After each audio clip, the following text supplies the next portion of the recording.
Bueno, pues vamos a continuar con nuestra epístola de 2 de Timoteo, del capítulo 2.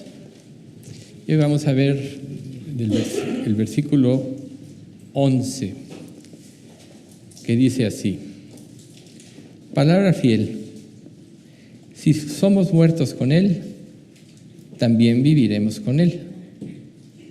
Si sufrimos, también reinaremos con Él. Si le negáremos, Él también nos negará. Si fuéramos infieles, Él permanece fiel.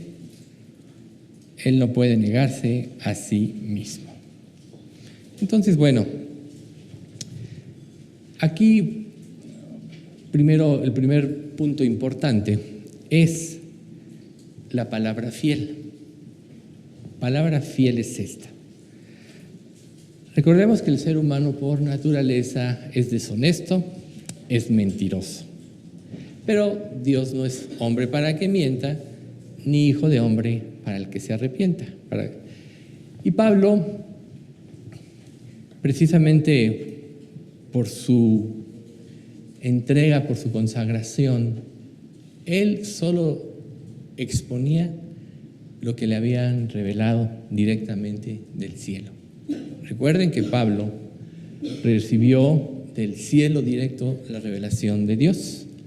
Cuando él dice, conozco un hombre, si en el cuerpo no sé, si en el espíritu no sé, Dios lo sabe, que fue arrebatado al tercer cielo, al paraíso de Dios, donde le fueron reveladas cosas inefables que al hombre no le está permitido expresar.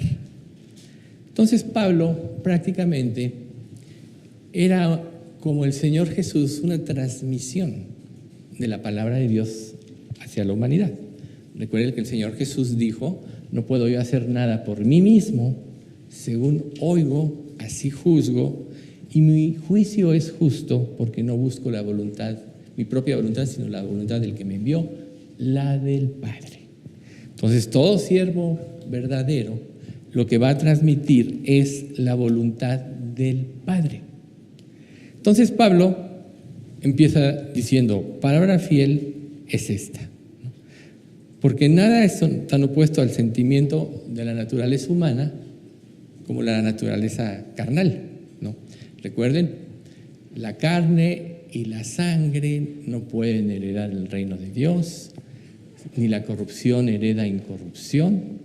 Entonces, en el estado natural, el ser humano no percibe las cosas que son del Espíritu de Dios. Dios es el que las hace entender y nos hace discernir correctamente la palabra de Dios. Entonces, cuando Pablo empieza por expresar esta verdad, es como si les dijera, pongan atención. Dios es fiel y les estamos transmitiendo exactamente las cosas como Dios las ha revelado. Porque va a tocar un tema muy importante, que es el del sufrimiento, que es el de la siguiente frase. Si somos muertos con Él, también viviremos con Él. Entonces, Jesús, dice la Escritura, estaba en el cielo, pero por cuanto los seres humanos, sobre todo los escogidos de Dios, participaron de carne y sangre, Él se hizo hombre para participar de carne y sangre. Recuerden que en Colosenses dice que, capítulo 2, que Jesús, siendo en forma de Dios, no estimó como el ser igual a Dios como cosa que aferrarse, sino que se despojó a sí mismo tomando forma de siervo. Y estando en la condición de hombre, se humilló a sí mismo, haciéndose obediente hasta la muerte y muerte de cruz. Entonces Dios quiere que Él, como primogénito de muchos hermanos, que por la fe en Él y el arrepentimiento vamos a alcanzar esta gloria, participemos de lo mismo, aún a costa de la muerte. Y claro, todos nosotros, o mejor dicho, todo fiel creyente, si su testimonio es verdadero, va a tener que tener aflicciones. ¿Por qué? La vez pasada mencionábamos que el mundo está basado en una mentira, la mentira del diablo. Y cuando viene el Evangelio, pone al descubierto la mentira. Pero ¿qué pasa con los que no están preparados para vida eterna? Van en contra del Evangelio y van a tratar de desprestigiarlo, de desprestigiar a la persona que es el transmisor del Evangelio, y van a tratar de echar por tierra la verdad. Donde más se va a ver esto es en la tribulación, porque va a ser tan sutil el engaño del anticristo, del hombre de pecado, del hijo de perdición, que toda la gente va a creer en la filosofía y las cosas como él las exponga. Solo quien tenga firme la palabra es el que va a poder contrarrestar. Entonces nosotros ahora en este tiempo pues también nos vamos a encontrar contra personas que falsean el Evangelio, que lo tuercen en grados mínimos, pero ya no dan la veracidad de lo que debe ser. Y si nosotros no tenemos profundidad en el conocimiento de Dios, claro que vamos a ser confundidos. Pero Pablo lo que quiere es que estemos muertos a nosotros mismos. ¿Por qué? Porque, como hace rato se dijo en el Salmo, tú tienes temor cuando quieres que no se descubran cosas tuyas. O tienes temor por lo que pueda suceder, lo que puedan pensar de ti, etc. Y el diablo usa todas esas cosas porque sabe que todos los seres humanos tenemos puntos débiles, que muchas veces los puntos débiles podemos encontrarlos fácilmente en nosotros, detectando qué es lo que tememos. Las áreas de nuestra vida que nos impiden hacer la voluntad de Dios es que el temor se opone a la verdad de Dios. Por eso en 1 Juan 4:18 dice, en el amor no hay temor, sino que el perfecto amor echa fuera el temor, porque temor lleva en sí castigo, de donde el que teme no ha sido perfeccionado en el amor. Entonces aquí podríamos ver que la muerte a uno mismo va vinculada en que el amor tan grande, es tan grande el amor de Dios, que puede cubrir aún el temor a la muerte. La misma palabra, cuando habla de que un creyente muere en Cristo, es porque ya no tuvo temor, porque vio la gracia de Dios. ¿Sí? Entonces, si tú confías en el amor de Dios, vas a perder el temor a la muerte. De los creyentes se dice, los hermanos duermen. No se dice ya tanto como murieron. Quizá no usemos tanto este vocablo aquí, o este tecnicismo, pero en realidad un creyente solo duerme hasta esperar su cuerpo eterno, lo que nosotros vemos como muerte. Pero si la Biblia así lo declara, unos durmieron, dice la misma palabra de Dios, ¿no? Y bueno, una de las cosas que Dios quiere es, como dice Romanos 8:29, a los que antes conoció, también los predestinó para que fueran hechos conforme a la imagen de aquel que los crió. ¿Ven ustedes? Entonces, si Jesús vino a enfrentar el mundo y por eso sufrió, recuerden, las zorras tienen caída, las aves del cielo nidos, pero el Hijo del Hombre no tiene dónde recostar su cabeza. Pero se apoyaba en Dios. Todo creyente igual. A lo mejor encuentra un apoyo aparente en las personas que lo rodean, porque no entienden, porque no se están moviendo en la luz del Evangelio, en la mente de Cristo. Pero entonces hay que voltear a ver a Dios en esto. Pablo en Gálatas 2:20, por eso dice, con Cristo estoy juntamente crucificado.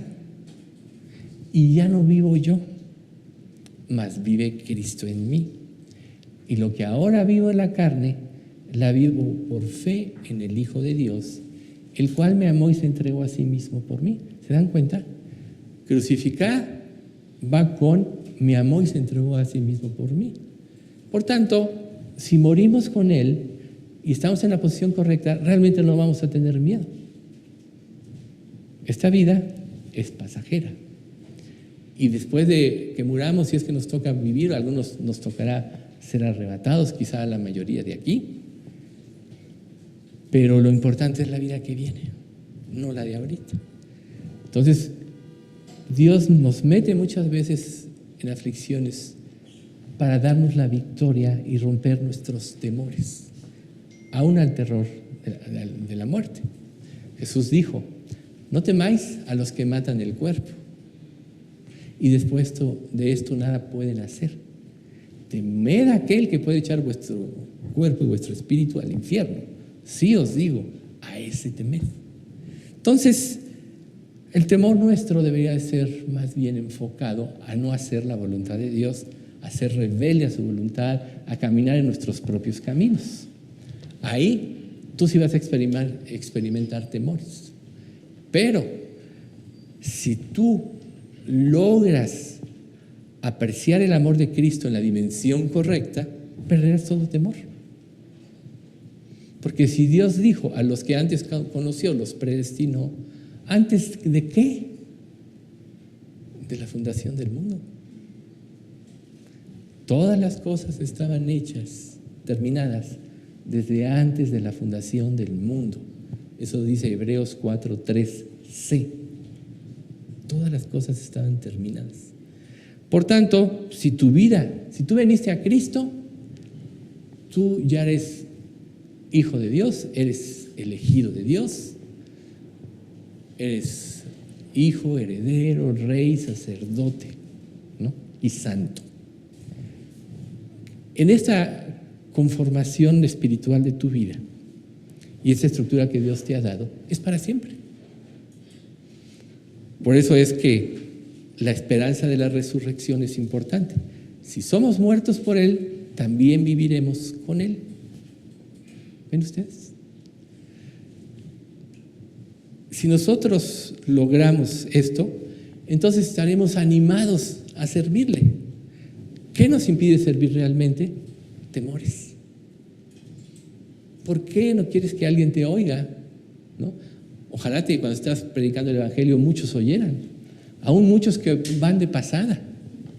¿Por qué? Porque la palabra de Dios no regresa vacía. Digo, gracias a Dios Él me ha abierto puertas. Y dentro de las personas que yo he podido hablar, el otro día estaba hablando con dos personas y pasaban personas y oían. Varias personas oían, estaban atentos a lo que se decía. A lo mejor con ellos no puedo directamente ahorita, pero sí con los que están y los que oyeron, ¿no? Por tanto, temer a que te escuchen, el nombre de Cristo es como si te avergonzaras de Él. Piénsalo. No hay poder más grande que el poder del Evangelio. Ni nada implica sabiduría más grande que el poder del sacrificio de Cristo. Por tanto, nosotros debemos de caminar por la vida con una expectativa diferente. Si nosotros sufrimos por causa de Cristo, debemos estar felices, porque quiere decir que estamos dando un testimonio correcto. Por ejemplo, en el Sermón del Monte, capítulo 5 de Mateo, dice: bienaventurados sois cuando por mi causa os vituperen y os persigan y digan toda clase de mal contra vosotros mintiendo. Gozaos y alegraos en ese día, porque vuestro galardón es grande en los cielos. Ahí está la promesa de Dios contra el temor de las cosas que te pueden pasar ahorita. Si tú no temes el ridículo, no temes morir a tu prestigio por causa del amor de Cristo, entonces tu tesoro estará guardado, donde ladrones no te pueden robar. Esos son los tesoros eternos. Todo lo que tú hagas por amor a Cristo. Por eso es que el resultado va a redundar en que seas feliz. Cuando tú llegas a testificar, ¿te sientes feliz, sí o no? Sí. ¿Sí?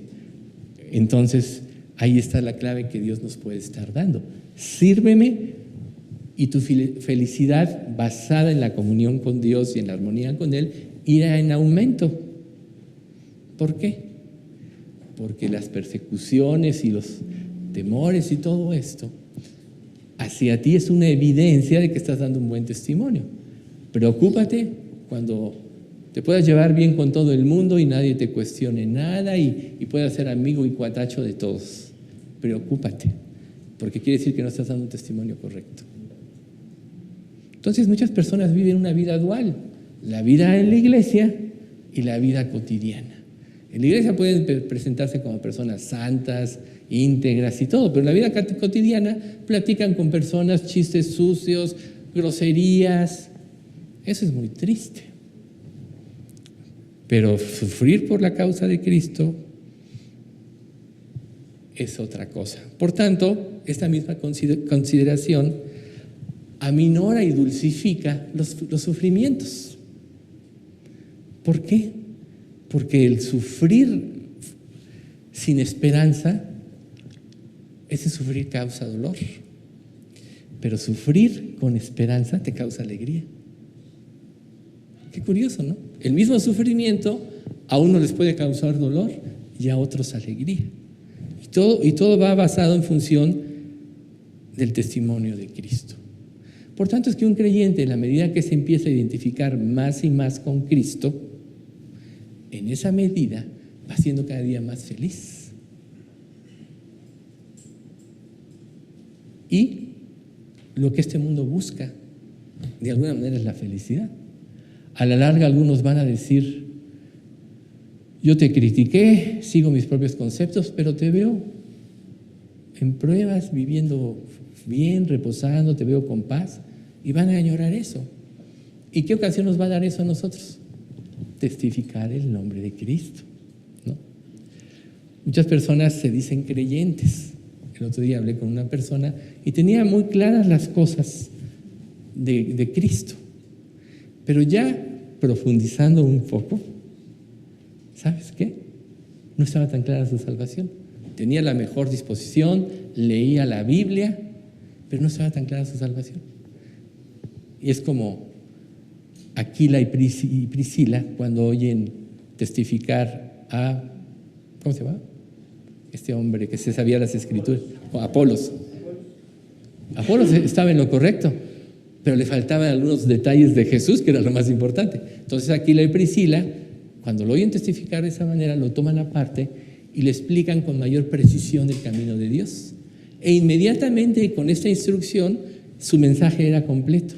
Dice, y muchos creyentes se animaban porque refutaba vehementemente a todos los que se oponían, porque manejaba las escrituras. Pero muchas veces muchas personas ya manejan algo y tú puedes decir, este es cristiano, pero a lo mejor les falta 1 o 2 elementos para su verdadera conversión, y Dios te está usando a ti para cerrar precisamente el círculo, para que entiendan y se salven. Hay mucha gente así. Entonces, si nosotros no nos aventuráramos a hacerlo, ¿cómo irán si no hay quien les predique? ¿Cómo predicarán si no fueren enviados? Dios nos ha enviado a nosotros. Aquí te sientas cada domingo, los que vienen los miércoles, cada miércoles, aprendes muchas cosas. Unas crees que ya las sabes, pero en realidad nunca se nos olvide que todo lo que nosotros estamos aprendiendo es parte del desarrollo espiritual que estamos teniendo. Cuando llega el momento de ejercitarlo, y esas son las pruebas, vas a saber si aprobaste o no la lección. Ahí está. Si tú realmente has tomado la palabra de Dios, la has apropiado en tu vida, has muerto a ti mismo, o dicho de otra manera, has tomado tu cruz y has ido en pos de Cristo, cuando venga la ocasión vas a usar lo que ya sabes, pero que no sabes cuánto sabes hasta que no testificas. Lo vas a usar. Y esto va a ayudar a las personas a salir del error. Si en esta vida se predicara con más libertad el evangelio fiel, habría muchas más conversiones. Por eso es que la verdad, pocos son los que la tienen. Y solo la poseen los que viven de acuerdo a la palabra. Y muchos que conocen la palabra pero no viven de acuerdo a ella, no viven muchas veces por temor, porque no han alcanzado a ver a Dios en la dimensión. Entonces, nosotros debemos de creer firmemente lo que dice la palabra de Dios.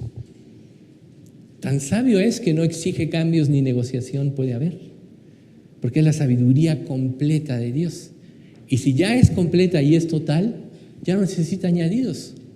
Por eso es que el que quite o tuerza la Escritura, Dios quitará su nombre del libro de la vida. Eso se puede entender claramente. Pero Dios quiere que tú vivas así, para que verdaderamente seas un portador de la verdad. Porque cualquier enseñanza o exhortación que tú minimices te va a desviar de la verdad, porque vas a estar luchando contra Dios, contra los conceptos de Dios. Por tanto, entendiendo con claridad esto, tú tienes que vivir fielmente la palabra. El que tiene mis mandamientos y los guarda, ese es el que me ama. Y el que me ama será amado por mi Padre, y yo me manifestaré a él. Fíjense, lógicamente entonces, si tú tienes los mandamientos de Dios o los conoces y no los guardas, ¿lo amas? Lógicamente no. ¿Ven ustedes? La misma palabra te da la clave para que entiendas cuál es tu condición.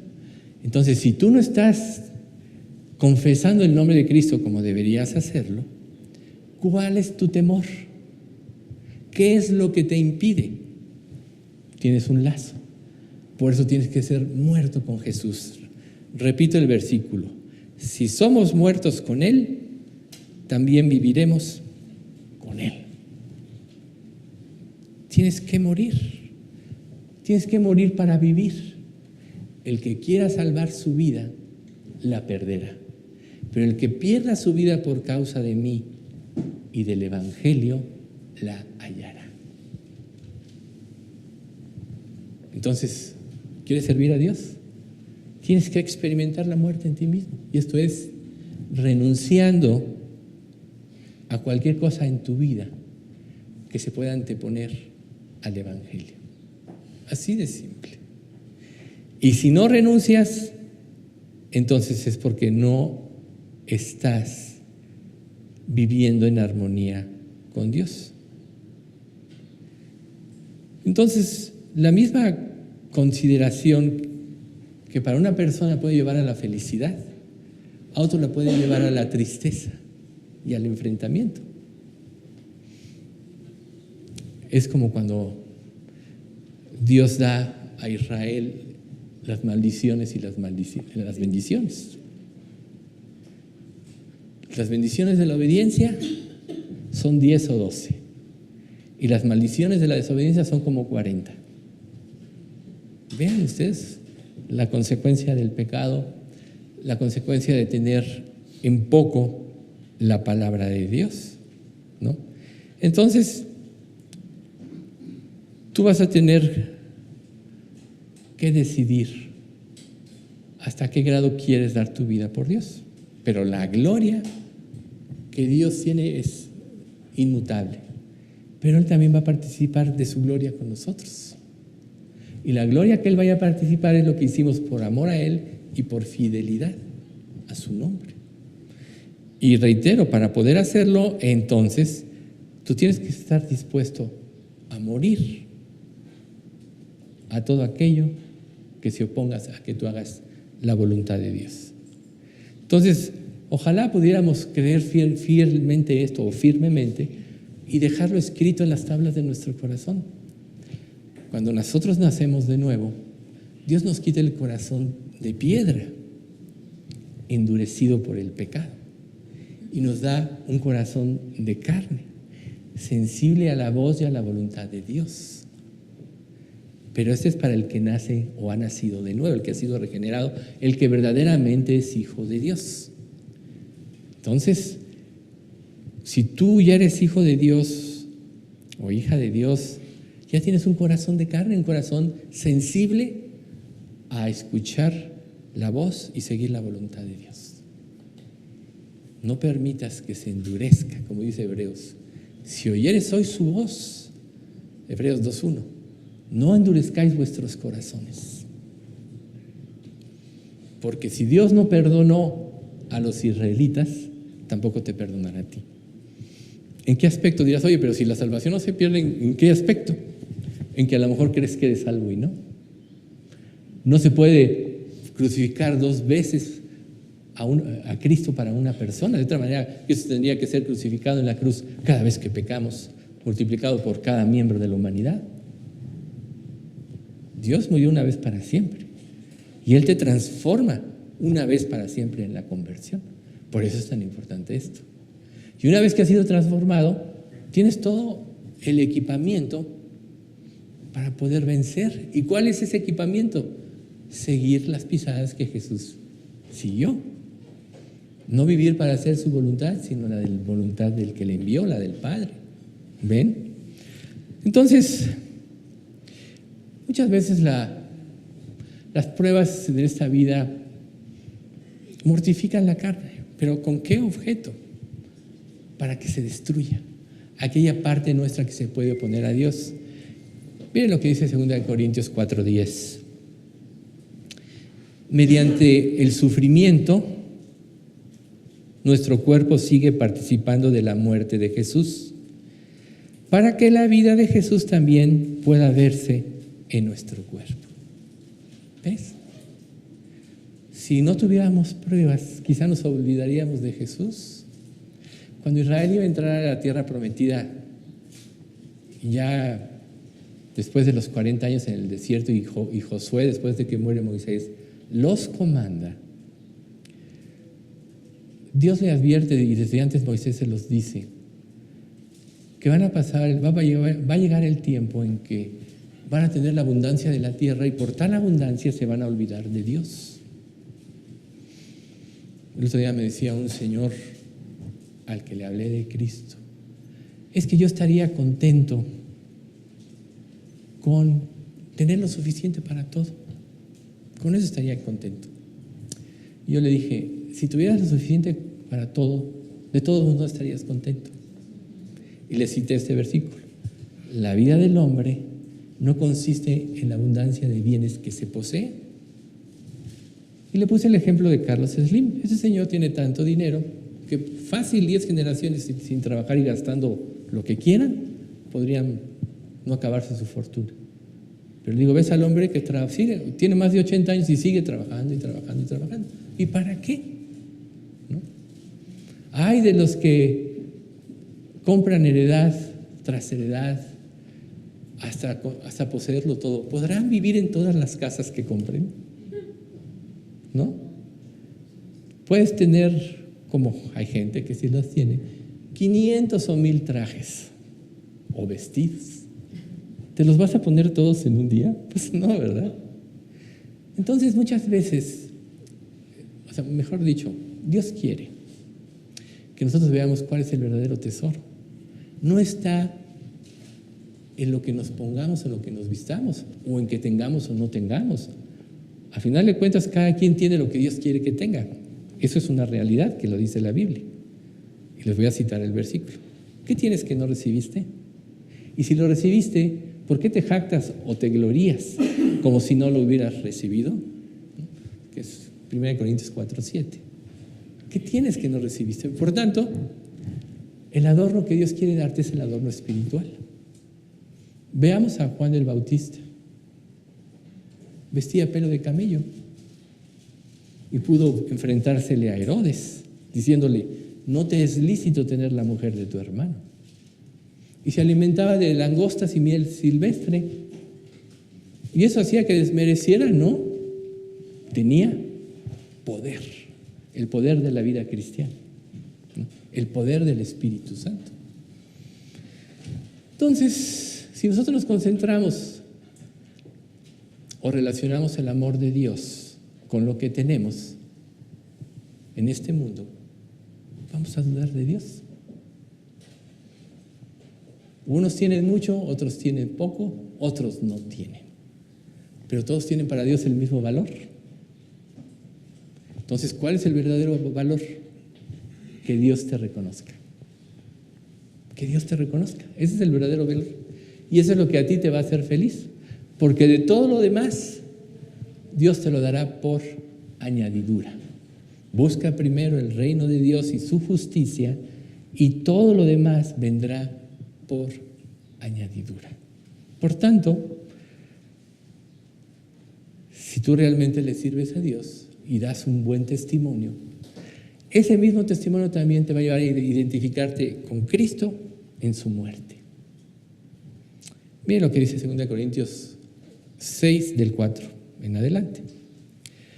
Antes bien, nos recomendamos en todo como ministros de Dios, en mucha paciencia, en tribulaciones, en necesidades, en angustia. Fíjense, ministros de Dios en mucha paciencia, en tribulaciones, en necesidades y en angustia. Un siervo fiel puede padecer todo esto. En azotes, en cárceles, en tumultos, en trabajos, en desvelos,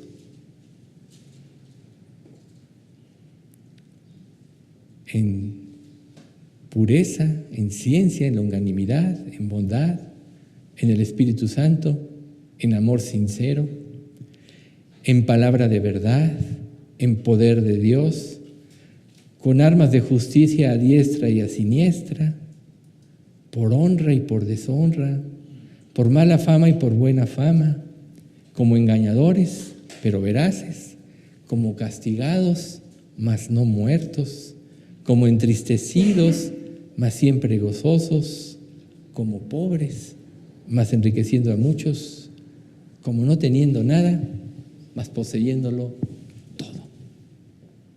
Ahí está la historia de lo que es morir para Cristo y lo que te puede suceder. Sin embargo, como la palabra dice que la vida del hombre no consiste de la abundancia que posee, sino consiste en que Dios te permita disfrutar de lo que te da. Y que haga que tú puedas, se intensifique tu sensibilidad a tal grado que quizá con una migaja puede estar lleno tu corazón y estés gozoso. Eso es lo que Dios hace cuando tú logras morir a ti mismo para servirle a Él. No importa, en este mundo mide el éxito por cuánto tienes. Y a muchos se les olvida que las riquezas Jesús las llama injustas, porque muchos han hecho sus fortunas con injusticia. Yo digo, el 99.99% de las personas que tienen mucho dinero han sido injustos en muchas áreas de su vida. Y nosotros ya habíamos explicado que tú no puedes ser feliz si tienes mala conciencia, porque la conciencia te acusa y te dice, no lo mereces porque pecaste.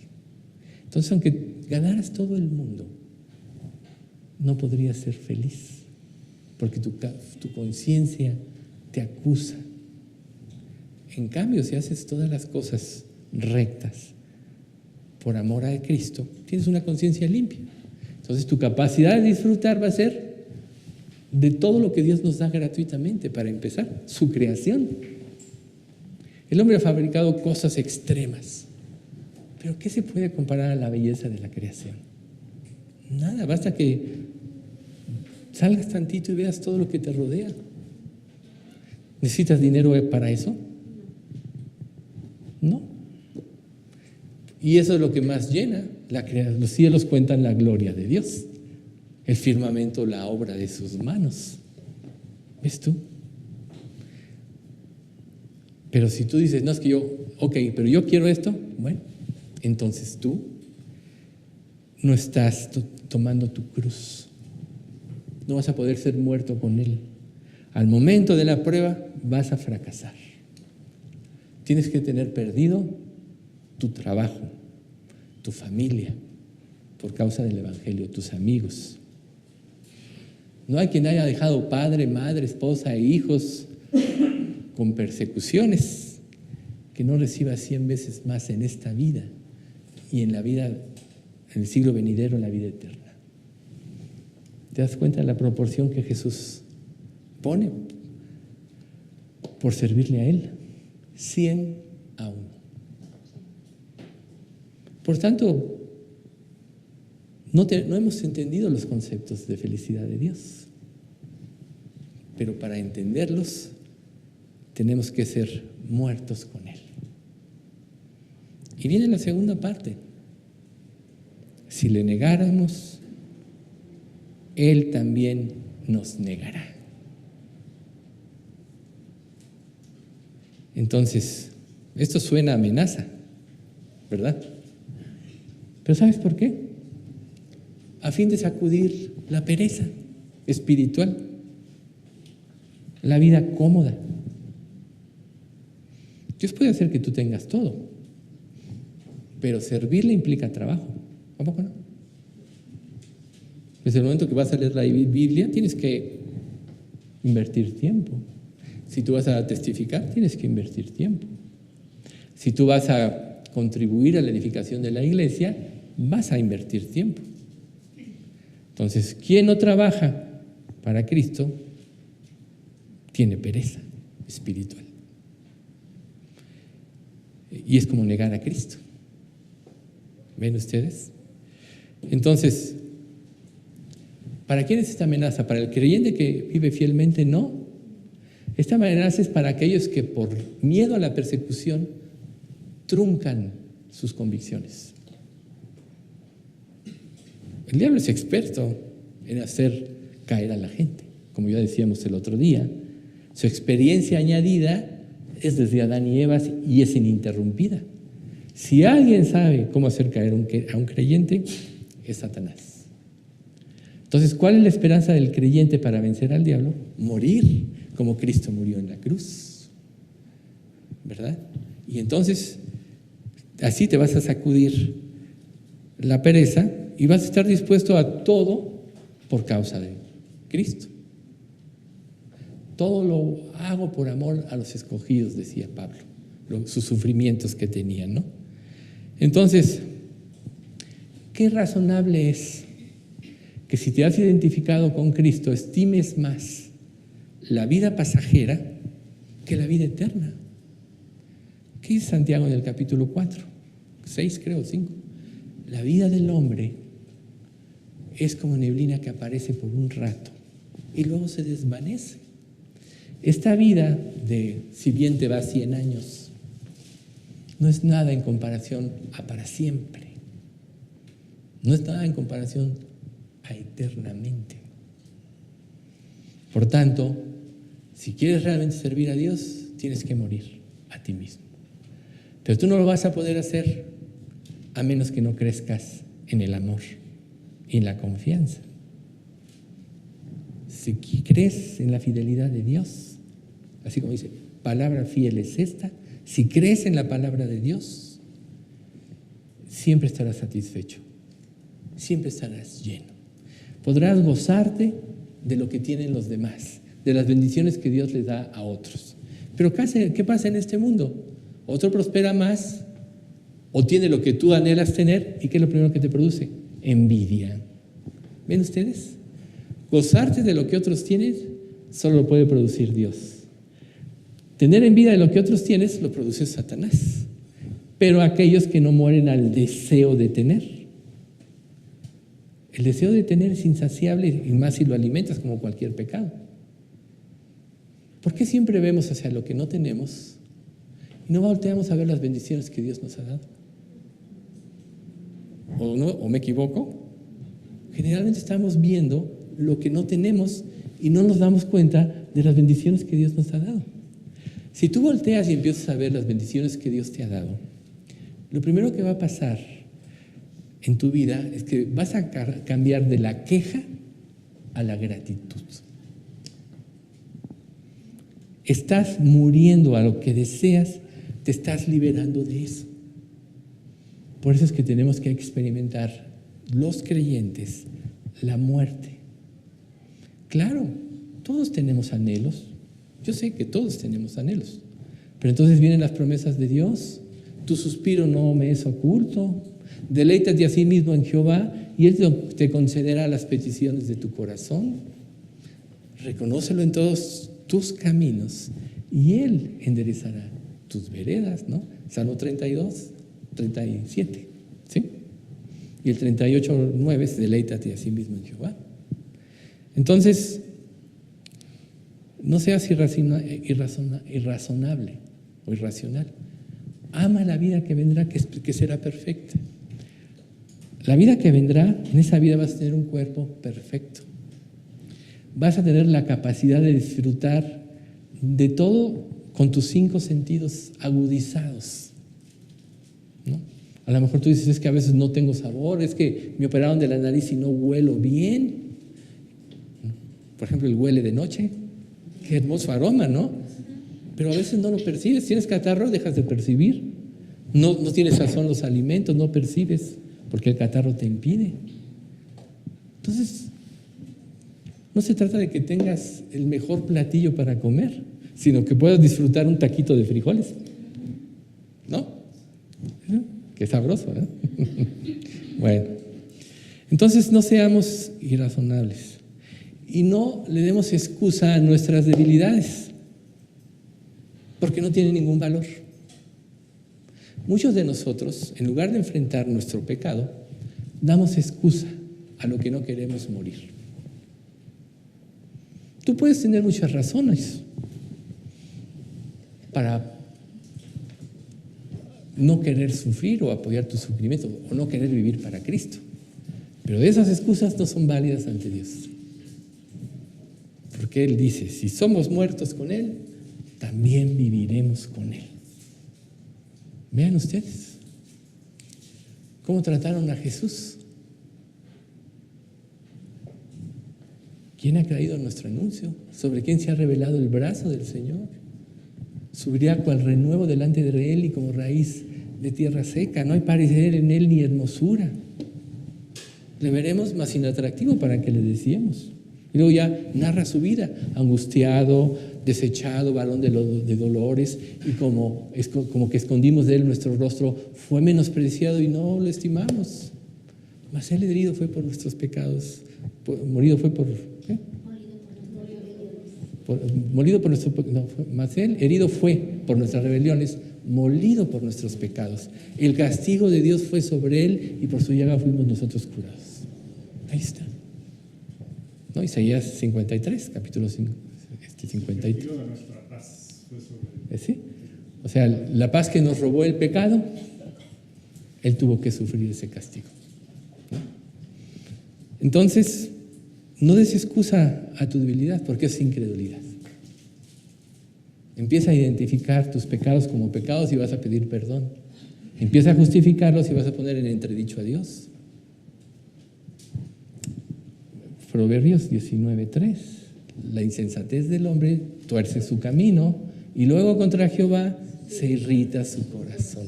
Hay muchos que le están echando la culpa a Dios de sus desgracias. ¿Por qué no me das? ¿Por qué no esto? ¿Por qué no lo otro? ¿No? En lugar de decir, gracias por lo que me das, gracias porque me permites vivir, gracias porque puedo confesar tu nombre, gracias porque puedo depender de ti cada día para comer. ¿Por qué creen ustedes que Dios a Israel los mantuvo 40 años en el desierto comiendo maná? Porque cada día tenían que depender de Dios. Entonces Dios te está dando la clave de por qué muchos creyentes tenemos que estar dependiendo de Dios cada día, porque así se manifiesta su poder, su gloria. Ellos tenían el maná y de alguna manera Dios a sus hijos nos lo está dando. Nos está preparando para el tiempo de recibirlo todo. Dios es el que administra nuestras vidas. Dios es el que trae los sufrimientos o los permite para purificarnos y limpiarnos. Entonces, esta parte de Hebreos, se los voy a leer en esta versión NTV, porque está capítulo 12 de Hebreos, lo que dice de la disciplina.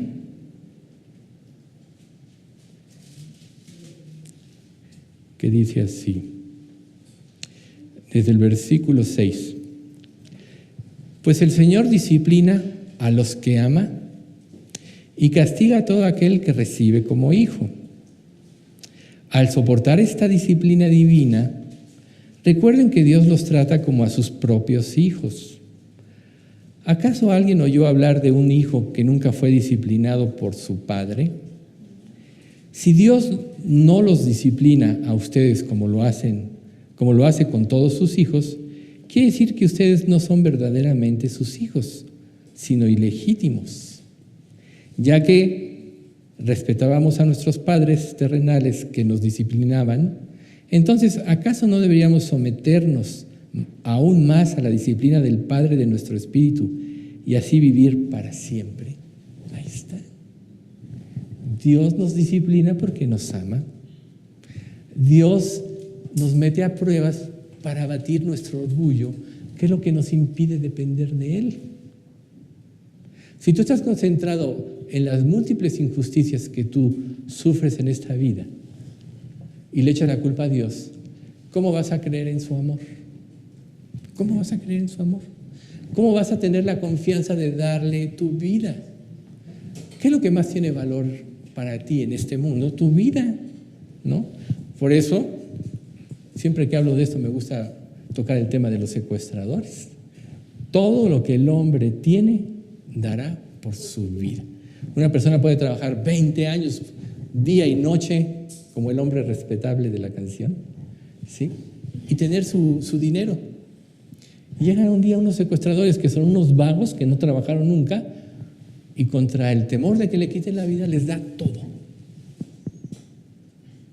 Entonces, todo lo que el hombre tiene dará por su vida. Entonces no es aplicable aquí. Dios es el que te está dando tu vida. ¿No le vas a dar a Él todo lo que tienes porque te salvó del infierno? ¿Ves tú? Cuando tú niegas a Cristo, es porque no sabes quién es. Es porque realmente no lo conoces. Nosotros, si estamos bien identificados con Cristo, lo vamos a tratar de exaltar. Nos va a causar gozo. Pero si tú lo escondes o tienes vergüenza, es porque no sabes quién es Dios, ni de lo que te está librando. Es que quién sabe si seas salvo. Porque si hay un motivo de orgullo en esta vida, debe ser Jesús, que murió por ti y te libró de la ira venidera. Y como dice 2 Corintios 5:14, el amor de Cristo nos constriñe, nos impulsa a que si uno murió por todos, luego todos murieron. ¿Ven ustedes por qué tenemos que morir? Y por todos murió, ¿para qué? Para que los que viven ya no vivan para sí, sino para aquel que murió y resucitó por ellos. 2 Corintios 5, 14, 15. ¿Ven? Para que los que viven ya no vivan para sí. Esto es experimentar la muerte. Que ya no vivas para ti.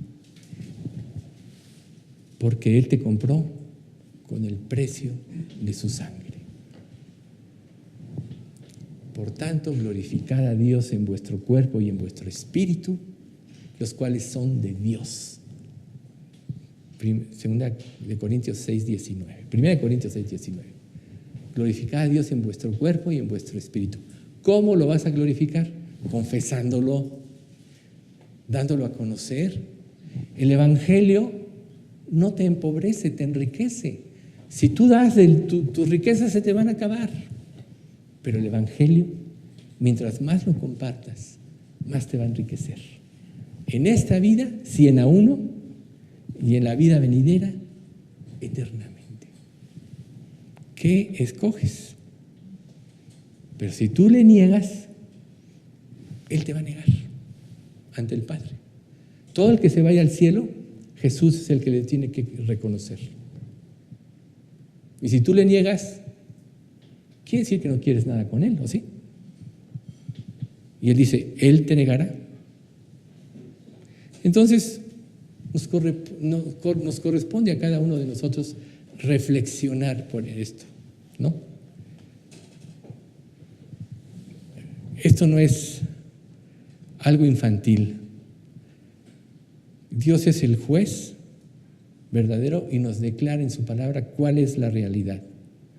Y esa se va a ir revelando en forma más amplia en la medida que nuestra obediencia a Él se vaya perfeccionando. Tú puedes ya salir de aquí y hacer lo que quieras. Así es esta vida. Nadie te pone una pistola, ni aquí a nadie se le obliga a nada. Habrá cosas que si tú tienes una conducta que pueda afectar a los demás, claro que sí. Para eso la iglesia también se puede aplicar la disciplina. Pero tú puedes hacer lo que quieras con tu vida. ¿Y sabes por qué no exigimos nada? Porque si no es convicción propia tuya, lo que estás recibiendo lo haces, solo te vas a volver un hipócrita en las exigencias.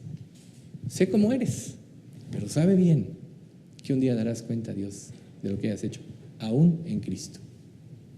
Así de simple. Dios es juez. Entonces, si somos muertos con Él, también viviremos con Él. ¿Quieres vivir? Tienes que morir a ti mismo. Porque a lo que no mueras de ti mismo, va a estorbar para que sirvas a Dios y hagas su voluntad. Ahí le vamos a dejar por hoy. Padre bendito, cuánto te queremos agradecer por este estudio, tanto de los Salmos como de esta enseñanza de la segunda carta de Timoteo, porque a través de tu palabra tú nos edificas, nos nutres y avivas nuestra esperanza en ti. Queremos implorarte, Señor, tu misericordia, porque tú sabes que somos débiles, somos frágiles, y en nosotros no está el poder ni la capacidad para seguir tu santa voluntad. Pero gracias te damos, Padre, porque en la regeneración, además de habernos transformado internamente y darnos una vida espiritual, nos diste también a tu Santo Espíritu.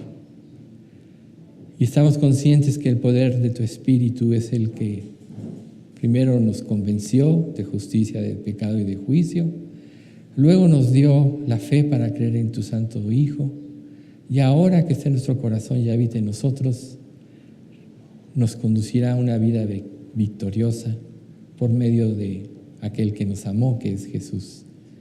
Así que, Padre, nos ponemos en tus manos y te pedimos que cualquier dureza de corazón que impida la consagración en cualquiera de los que estamos aquí en esta iglesia, los que están presentes y los que hoy no pudieron venir, que tú, Señor, la disipes por medio de hacernos conscientes de ella, de llevarnos a un arrepentimiento.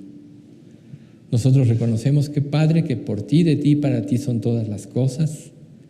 Así que, Señor, te damos nuestra vida para que tú hagas de ella tu santa voluntad.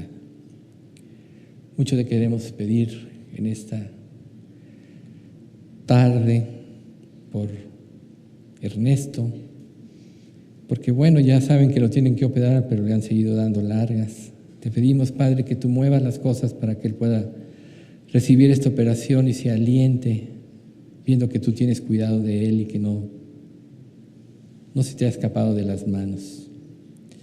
También, Padre, consuela a Ceci y a su familia por la pérdida de su papá, y permite, Padre, que sean consolados todos y que los que no te conocen de esta familia, a raíz de esta muerte, puedan abrir sus corazones al Evangelio.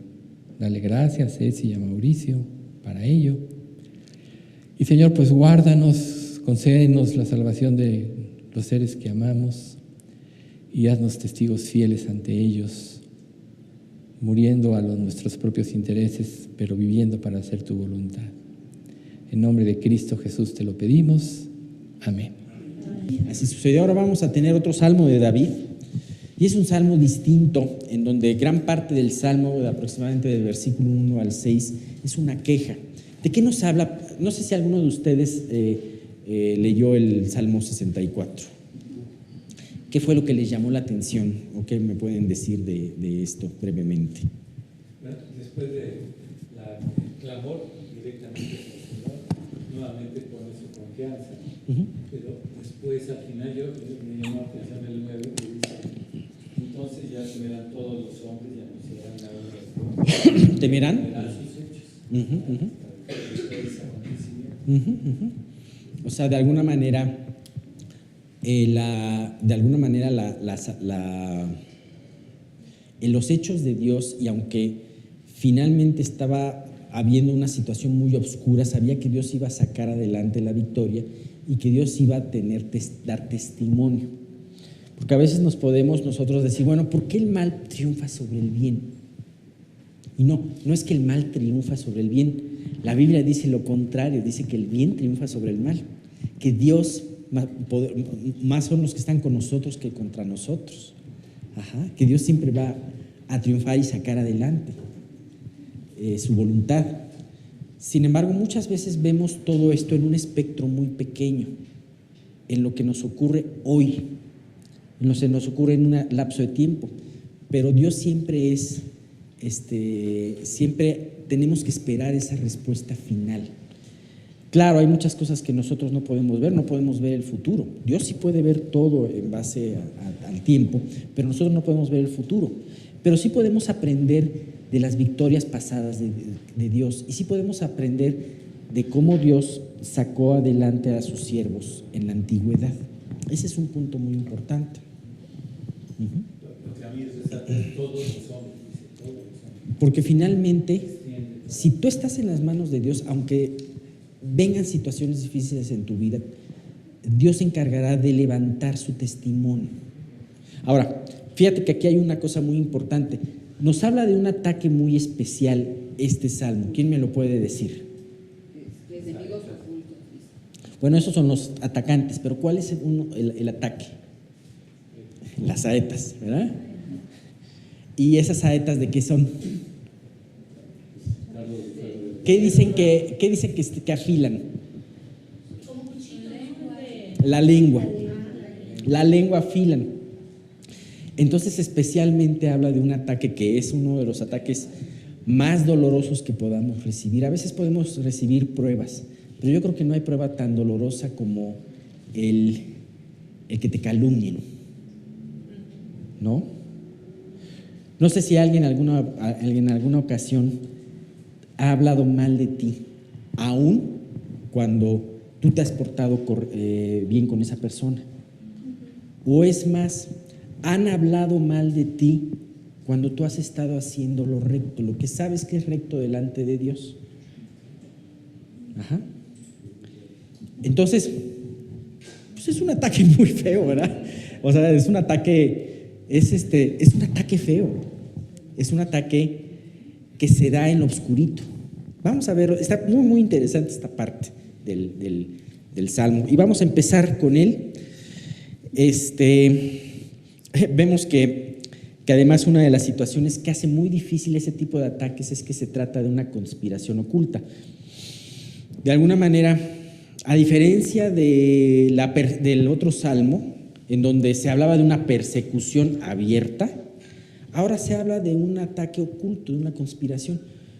¿Y qué es lo más difícil de esa conspiración oculta? No puedes defenderte porque no sabes de dónde viene. Ajá. Imagínate estar rodeado en una plaza y saber que en alguno de los edificios que está a tu lado hay un francotirador apuntándote. ¿Cómo caminarías? ¿Cómo atravesarías esa plaza? Pues es muy difícil, no sabes por dónde te va a venir el ataque, ¿no? Entonces, esto habla especialmente de la situación difícil de David en este salmo, ¿no? Vemos que este tipo de ataque, también no solamente lo sufrió David, sino también lo sufrió Jeremías. Acuérdense que en alguna ocasión Jeremías se quejó delante de Dios, diciendo que lo hirieron de lengua, ¿no? Y también lo sufrió Daniel, cuando los sátrapas hablaron mal de él, acusándolo de algo recto, ¿no? Pero haciendo que eso recto pareciera malo. Sí, Pati. Capítulo anterior, creo que esa traición es peor, porque era de su hijo. Sí. Porque cuando la traición viene de alguien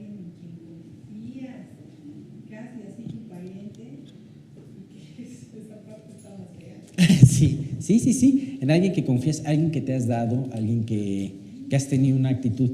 Ahora, sí. ¿Sabes? ¿No sabes que se quita la máscara y es tu hijo? Entonces se quita el pasamontañas y es tu hija, o es tu primo, o es tu cuñada, en fin. Entonces, tenemos estas situaciones, ¿no? Pero, ¿cómo no lo vamos a sufrir nosotros si también lo sufrió Jesús? Yo creo que en nadie relata tanto esta experiencia que lo haya sufrido como Jesús. Jesús hasta lo acusaron de estar poseído del demonio. Imagínate, al santo de los santos, o sea, al Dios todopoderoso, al que venía a morir. Él vino a morir por aquellos que le decían, demonio tiene. Ajá. Entonces imagínate, a los suyos vino, mas los suyos no le recibieron. Qué dolor, ¿no? Acordaos de la palabra, dice Juan 15:20, acordaos de la palabra que yo os he dicho, el siervo no es mayor que su Señor. Si a mí me han perseguido, estas son palabras de Jesús, si a mí me han perseguido, también a vosotros os perseguirán. Si han guardado mi palabra, también guardarán la vuestra.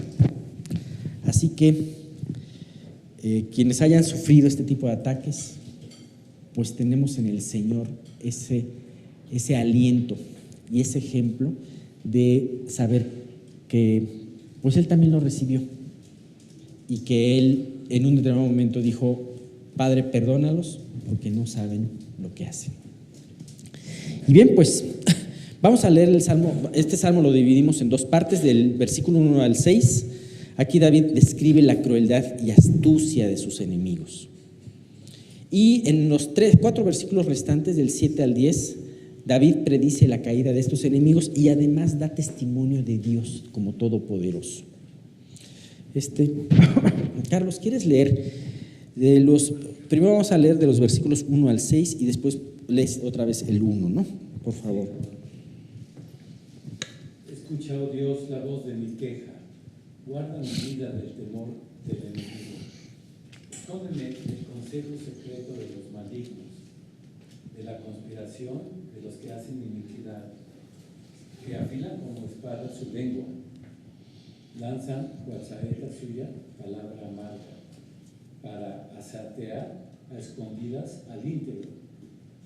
De repente lo asatean y no temen. Obstinados en su inicuo designio, tratan de esconder los lazos y dicen, ¿quién los ha de ver? Inquieren iniquidades, hacen una investigación exacta y el íntimo pensamiento de cada uno de ellos, así como su corazón, es profundo. Les dejo de tarea algo. El versículo 6 dice, inquieren iniquidades, hacen una investigación exacta. Y me van a decir, ¿a qué personaje del Antiguo o Nuevo Testamento les recuerda este versículo que haya hecho esto? Digo, no. De iniquidad, ¿no? ¿Quién piensa iniquidad? ¿Y quién hace una investigación exacta para? Ya sabes tú, no me lo. Herodes, exactamente. Pero vamos a ver el próximo. Bien, te puedes agarrar un dulce de Luis, por favor, de premio, por favor. O regálale, Luis, un pulparino, por favor. Sí, no es cierto. No, muy bien, sí, exactamente, Herodes. Bueno, ¿quieres leer el primer versículo? Escucha, oh Dios, la voz de mi queja. Guarda mi vida del temor del enemigo. Exactamente. Escucha, oh Dios, la voz de mi queja. ¿Cuántas veces hemos empezado un salmo así? Escucha, oh Dios, mi súplica. Escucha mi voz, que estoy afligido. Ya hemos hablado mucho, ¿no? No es que Dios no escuche, sino que es importante saber nosotros que si estamos en una buena relación con Dios, saber que Dios nos escucha. Claro, muy claro lo que dice el ciego en Juan versículo 9. Y sabemos que Dios no oye a los pecadores, pero si alguno es temeroso de Él y hace su voluntad, a este oye. ¿Cuál es su voluntad? Arrepentirse. Y además aceptar el don de, más bien, que Dios te dé el don de fe para creer en Él y hacer su voluntad. Pero el creyente David, el que ya tenía esa relación con Dios, él decía: escúchame, oh Dios. No dudaba, pero reafirmaba su fe tan solo en esa palabra: yo sé que Él me escucha. Y además nos habla una vez más de lo que hemos compartido en otras ocasiones, de que es hermoso ver el ejemplo de un hombre de Dios que ante toda prueba lo que hacía era inmediatamente abrir su canal de comunicación con Dios. Que digo, por un decir, abrir, porque yo creo que pocas veces lo cerraba, ¿no? Algunas veces sí, pero generalmente decía: Dios, invocaba su nombre, escúchame, oh Dios. Y tenía la certeza que cuando le hablaba, que cuando invocaba su nombre, Dios lo escuchaba. Qué importante es tener esa certeza, y qué importante es también que tú y yo aprendamos a resolver de esa manera nuestros problemas, a empezar a enfrentar de esa manera nuestras pruebas, clamando al Dios Todopoderoso. Escucha la voz de mi queja. Hay dos tipos de queja: la queja de aquel que nunca está contento con nada, pero esa queja no la escucha Dios, o la queja de aquel que sabe que está padeciendo, pero que tiene la confianza de llegar delante de Dios y decirle: Dios, me duele. Dios, estoy triste. Dios, estoy preocupado. Ok, yo sé que con la fe no debo estar preocupado, pero Dios, en mi corazón hay esto. Quiero ponerlo delante de ti, así soy, y para que tú trabajes en mi vida, me muestres tu luz, me muestres guía. En lo que estoy equivocado me lo muestres. Estoy abierto, como un libro abierto delante de ti. Así que esa sí es la queja que Dios escucha, ¿no? Esa es la petición que Dios sí escucha. Dios, así soy, estoy afligido. Sí, tengo 40 años en el Señor, pero sigo afligido un día antes de la quincena, por ejemplo, ¿no? De la quincena. o no sé, la prueba que tú puedas tener. ¿Sabes qué? Oh Dios, me aflige mi poca fe. Oh Dios, reconozco que tengo poco amor y poca misericordia. Entonces, pues definitivamente ese tipo de queja y de petición Dios la escucha.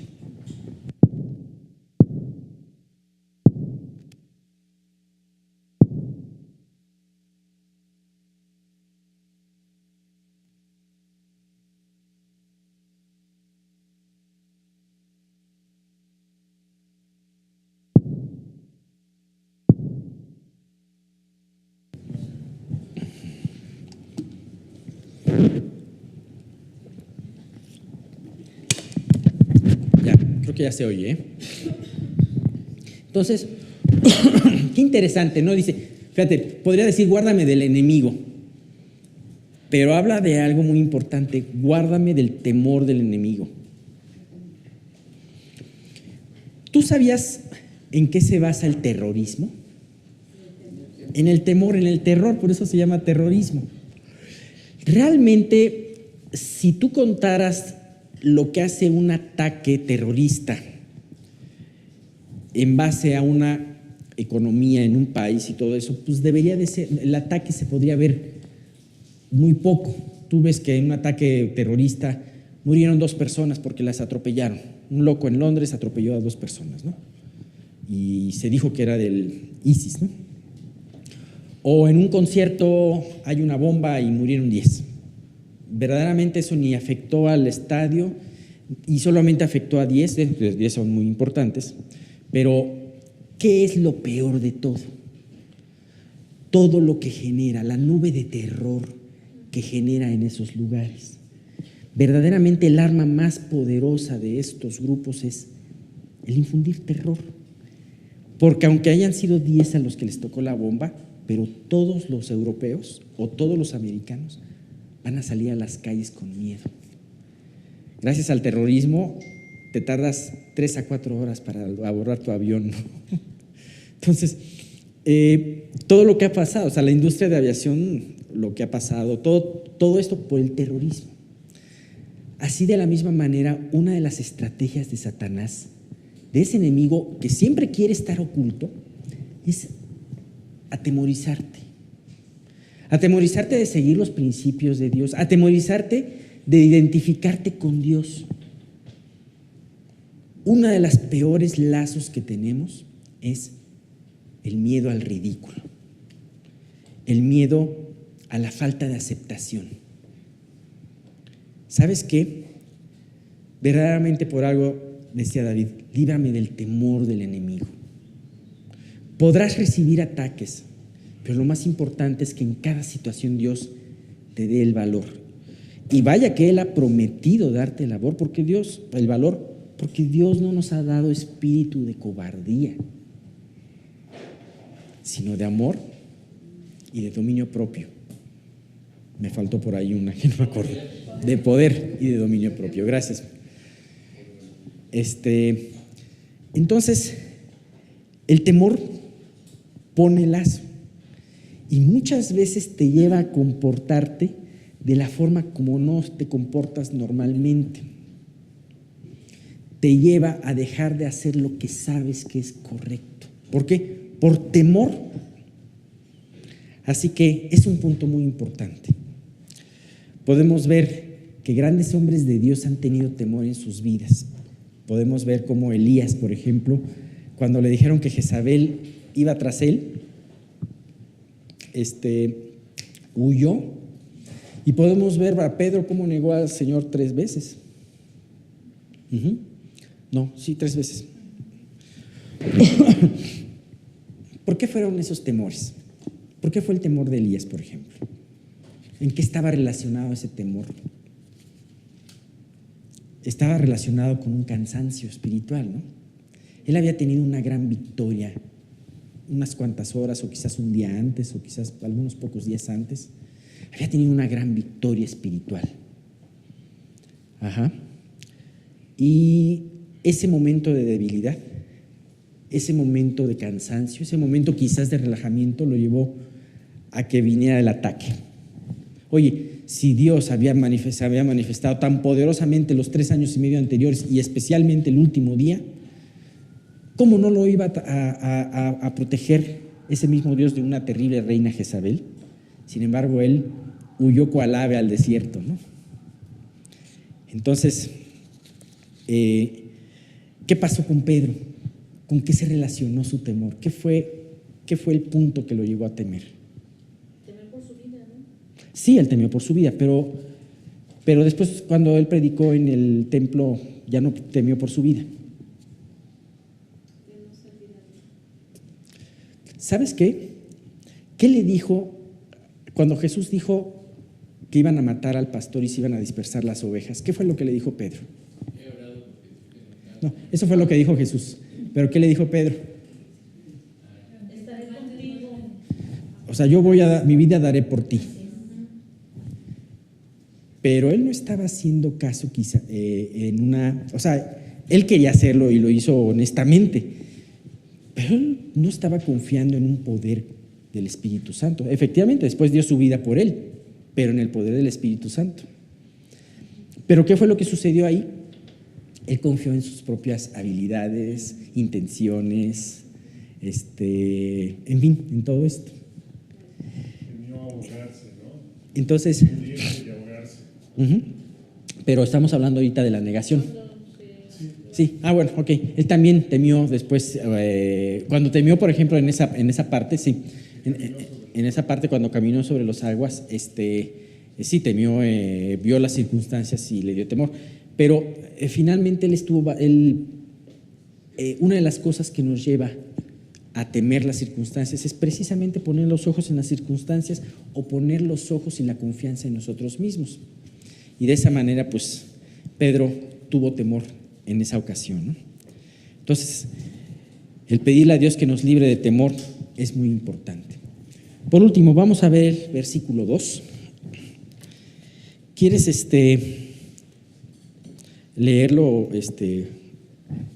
Carlos, por favor?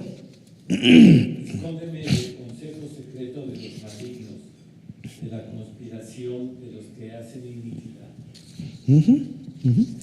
Ese es el mismo ejemplo que les comentaba. Hablamos del temor y ahora hablamos del consejo secreto, de la conspiración, en donde el que la sufre no sabe que viene esa conspiración, o si sabe, en el caso de David sí sabía que venía esa conspiración, no sabía por dónde iba a venir. Así que basta verdaderamente una razón bastante importante para conocer, para saber que él tenía que depender de Dios. Y me llama mucho la atención cómo, si tú dependes de Dios, si tú confías en Dios, tú te vas a dar cuenta del cuidado que Él tiene delante de ti. Y aún muchas cosas no te vas a dar cuenta de las cuales Él, sino hasta cuando estés en su presencia, de las cuales te haya librado. Yo me puedo imaginar ahora el pueblo que estaba de Israel, que estaba en los territorios de Moab y que estaba plácidamente relajado. Y en ese mismo momento un falso profeta estaba tratando de maldecir a ese pueblo. Estaba librándose una batalla espiritual muy importante, de la cual pues no se dieron cuenta toda esa gente que era defendida por Dios. Sin embargo, a su tiempo se va a dar cuenta, ¿no? La palabra nos lo relata. Podemos ver el mismo David, como cuando estaba huyendo de Saúl, de repente entendió que venía Dios por él, que venía Saúl por él. ¿Cómo lo pudo entender si no fue Dios el que le dio la claridad para poderlo saber? Eso es más impresionante. Él no tenía espionaje, él no tenía un espía ahí poniendo la oreja a lo que decía Saúl, lo que pensaba Saúl. No sabía cuándo le iban a venir. No sabía si iban a venir con un ejército de 3,000 o unos pocos emboscadores. Pero sin embargo, él dependía de Dios y Dios le hizo entender que venían por él. Hay muchas situaciones que Dios te puede hacer entender que son de cuidado, pero es importante aprender a escuchar las tiernas y suaves palabras de Dios. Cuando David estaba huyendo de Absalón, que lo acabamos de ver, él se entera de que Ahitofel estaba ya en contra de él. Y entonces, pues eso fue una noticia impresionante, porque dices, es que uno de los hombres más sabios, el consejero más acertado, va a aconsejar en contra mía. Y bueno, en ese caso Dios le permitió que se enterase que también Ahitofel estaba como parte de la conspiración. ¿Y qué fue lo que hizo David? ¿Se acuerdan? Sí, le pidió a Usaías que fuera y Exacto. Y antes de eso, ¿qué fue lo que sucedió? Antes de que se le encontrara, fíjate, hay un detalle muy importante. Cuando David se enteró de que Ahitofel estaba en contra de él, David oró a Dios y le dijo: Dios, te pido que entorpezcas el consejo de Ahitofel. Sabía que el consejo de Ahitofel era correcto. Entonces dijo: Dios, bloquea ese consejo. Y poco tiempo después llegó Usai Arquita, ¿no?